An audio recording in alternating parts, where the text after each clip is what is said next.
Ich mag keinen Sucuk.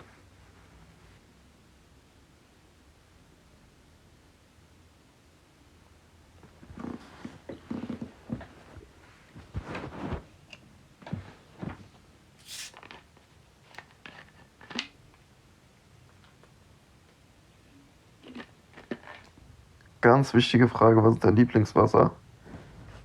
Äh, Ich glaube Wolwig, aber ich trinke eigentlich gar nicht so oft Wasser.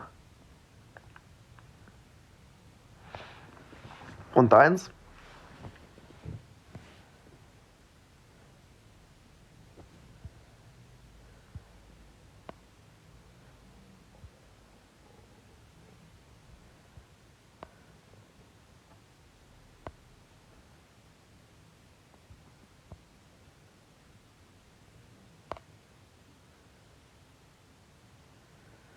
Jeder, der was anderes sagt, hat einen Schuss.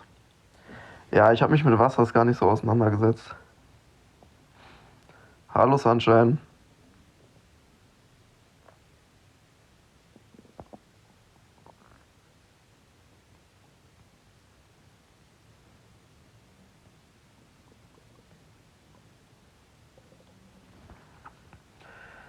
Es kommt wieder die Ruhe. Die Ruhe nach dem Sturm. Wie geht's dir? Gut und dir?